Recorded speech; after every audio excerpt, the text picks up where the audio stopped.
if you wish, or to stay closer by if you wish. Yeah, you can stay up here if you want. No, sir. All right, find a good spot. Anywhere around here. I noticed, yeah, that's a good spot. I noticed that all along in this story, Bartimaeus is, even though Bartimaeus starts seated and is seated halfway through the story, really all the way through the story, Bartimaeus is standing up into his full self. And you notice that Bartimaeus is blind, but in some ways in this story, Bartimaeus sees more than anybody else, because he hears that someone's coming by. It's Jesus of Nazareth, but he doesn't say Jesus of Nazareth. He says, Jesus, son of David, have mercy on me. And he's identifying, he recognizes that Jesus is the Messiah. So he sees that and he cries out. And then what everybody says, what? Be quiet. You're blind and you're sitting in the dirt and Jesus doesn't want to talk to you. But Bartimaeus stands up a little bit more, confident, and says, even when the crowd says no, he says, Jesus, even louder. Jesus said, Bartimaeus said these words, Jesus, son of David, have mercy on me, and stands up a little bit more. And then Jesus calls Bartimaeus forward. And what did you do, Bartimaeus, before you came over to Jesus? What did you do with that cloak? You threw it away, but you're blind. How will you find it again? Maybe you won't. Maybe you won't need to. It's a very faithful act to put your cloak down if you're blind and you're a beggar, and that's your sleeping bag, and it's your coat for the day, and it's your coat for always. And so in throwing that off on the way to Jesus, Bartimaeus stands up a little bit taller.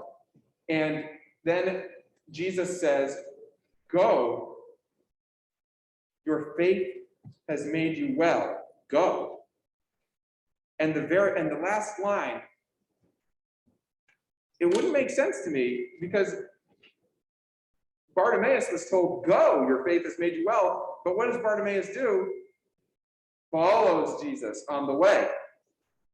Except when you see the whole arc of the whole story, it makes perfect sense, because the whole story, Bartimaeus has just been standing up and recognizing Jesus and getting closer and closer and closer. And so, of course, when Bartimaeus is set free, what else would Bartimaeus do but continue close and following Jesus on the way? So this made me think of a time when I was asking God for something myself. One time I was trying to figure out if I should be a priest.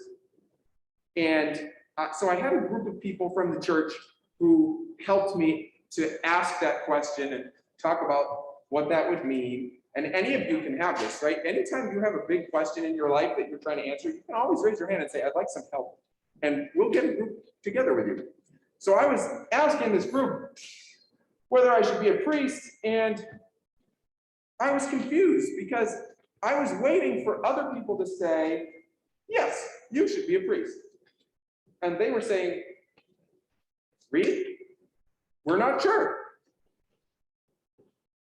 So I remember I was living in this house that had a living room downstairs. It had thin wood boards, just like this floor. It was blonde wood. And I was sitting in one of those overstuffed armchairs that's also a rocker. And I had my feet on the floor and I had my elbows on my knees. And I hadn't figured out whether or not I was supposed to be a priest. So I decided I was just going to say the same question to God until God said something back. And I just said, God, what do you want me to do? God, what do you want me to do? God, what do you want me to do? God, what do you want me to do? God, what do you want me to do?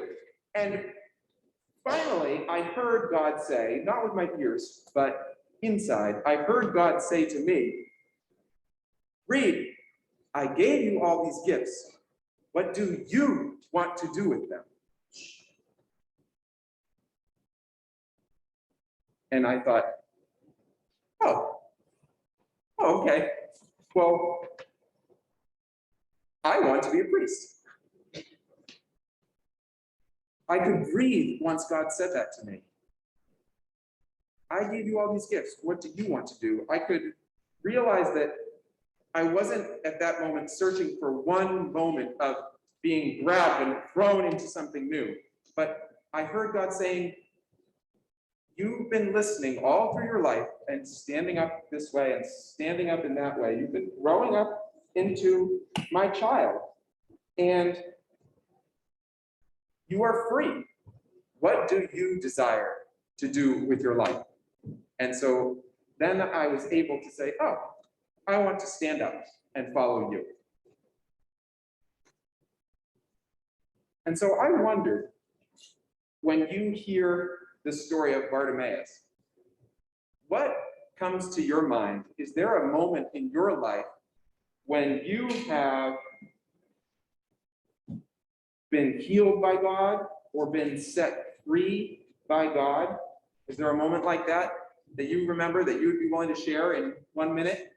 Or is there also a moment in your life when you can remember using your freedom, choosing to use your freedom to follow? If there's a moment that comes to your mind, I'll hold a little silence and you just raise your hand, just speak right up. And if you've used up your minute of storytelling, I'll start getting closer to you.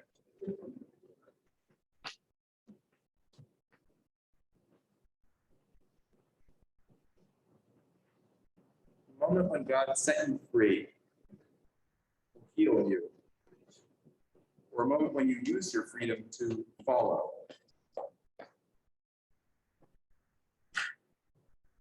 Josh.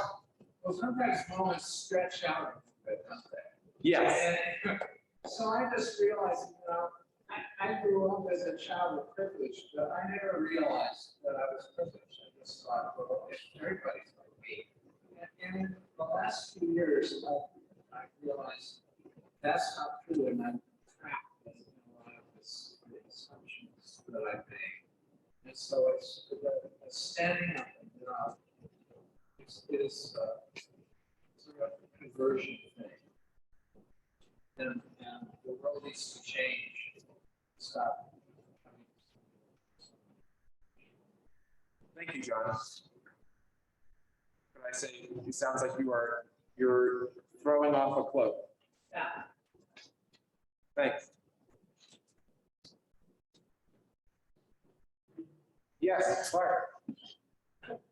Many years ago, when I was living in Central New York, a challenge came as to whether I wanted to be transferred to my company or stay, and I struggled with that for many weeks.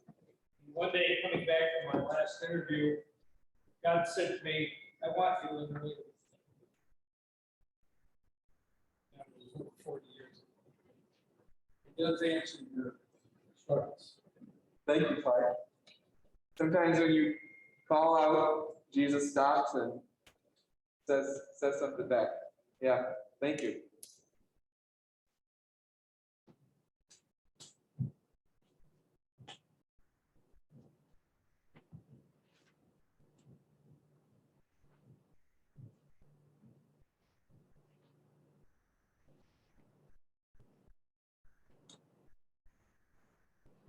Let us pray that prayer that we have prayed before to bless these stories, which are the good news of Jesus Christ.